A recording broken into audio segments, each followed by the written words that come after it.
तो ये भी एक बहुत अच्छा क्वेश्चन है। ये सिमिलर है उस बलून प्रॉब्लम के जो एचसी वर्मा में था। सिमिलर है बट उसके जैसा नहीं है। इसमें बोला है एक हेलीकॉप्टर है जो कि टेक ऑफ कर रहा है वर्टिकली इस एक्सेलरेशन के साथ 3 मीटर पर सेकंड स्क्वायर। इनिशियली 0 था। T1 टाइम पे इंजन बंद कर दिया गया और टेक ऑफ के पॉइंट से हम देखें तो T2 पॉइंट के बाद T2 टाइम के बाद साउंड आना बंद हो जा रही है। टेक ऑफ से लेके हम टोटल गिन रहे हैं जब तक साउंड आना बंद ना हो जाए, तो उसका हमारे पास 30 सेकंड्स है। अब हमें बोला है कि हमें वो वेलोसिटी निकालनी है हेलीकॉप्टर की उस मोमेंट पे जब इंजन बंद हुआ। गिवन की स्पीड ऑफ साउंड 320 मीटर पर सेकंड है।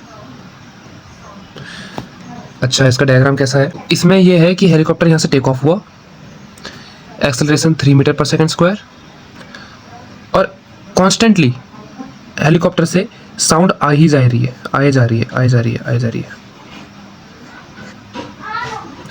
सो एक चीज मुझे पता है कि जो T2 होगा वो होगा T1 प्लस वो टाइम जो इस साउंड ने अपनी आखिरी बार लिया होगा उस डिस्टेंस से, उस हाइट से पूरा नीचे आने के लिए।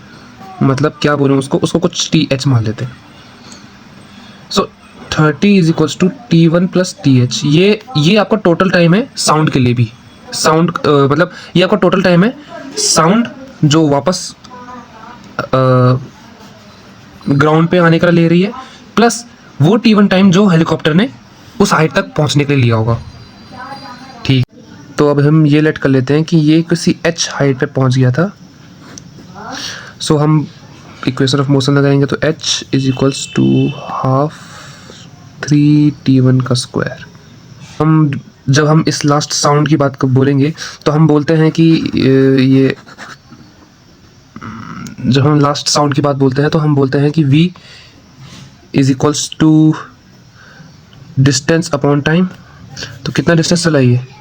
इसका v हमें पता है 320 इज इक्वल्स टू डिस्टेंस चला है h और अपॉन TH। ठीक है, TH is equals to h by 320। Okay, ये भी हो गया। लेकिन यहाँ पे एक प्रॉब्लम है। यहाँ पे क्या है, h दोनों में आ तो कॉमन रहा है लेकिन हमें आंसर h में नहीं चाहिए, हमें निकालना है फाइनल वेलोसिटी के लिए। तो h को फाइनल वेलोसिटी के साथ रिलेट करना पड़ेगा। h को फाइनल वेलोसिटी के साथ कैसे रिलेट करेंगे? h को रिलेट करेंगे हम अगर v is equals to u plus 8t, इसके लिए 1, पहले वाले केस के लिए जब हेलीकॉप्टर ऊपर जा रहा है।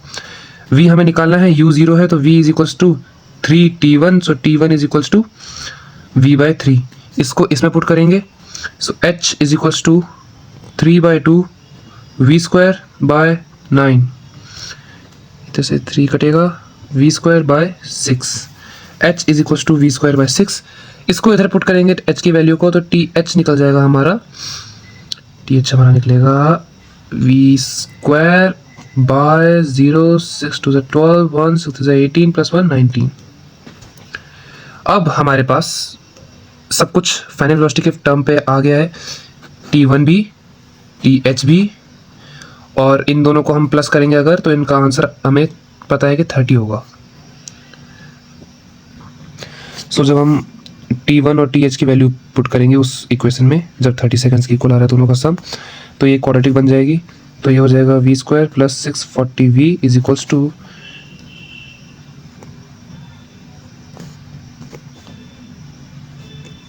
7600।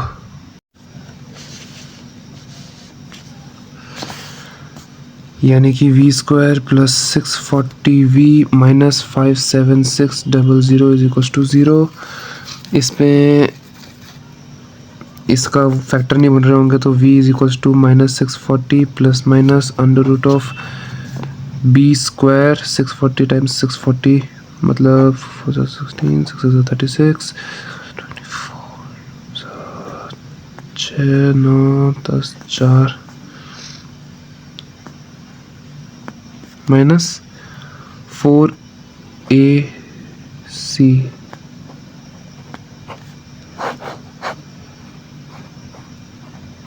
कंफ्यूज मत होइए please. Upon 2a.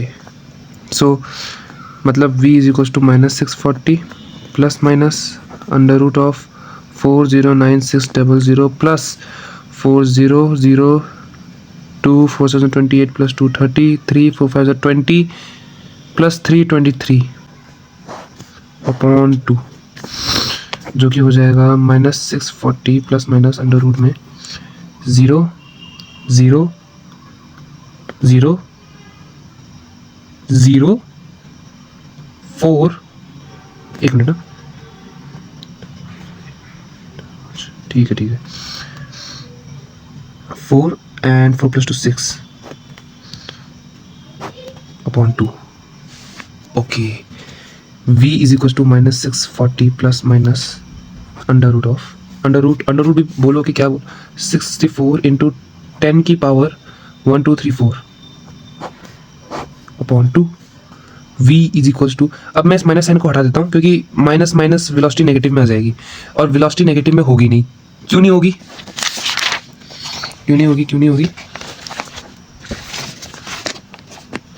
Because at the time जब ये हेलीकॉप्टर का इंजन बंद करेगा वेलोसिटी तब भी ऊपर के लिए ही जाएगी. ये अचानक से नीचे गिरना स्टार्ट नहीं करेगा. जब अपने इंजन बंद कर देगा, इंजन बंद होते ही नीचे नहीं गिर जाएगा.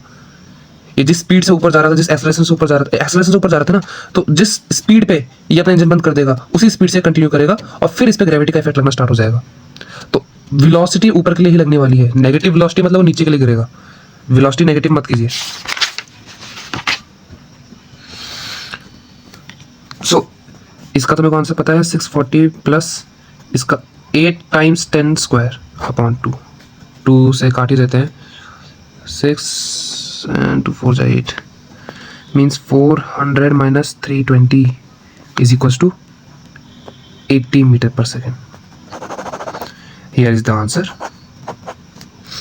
Hope you understand. Thank you for watching.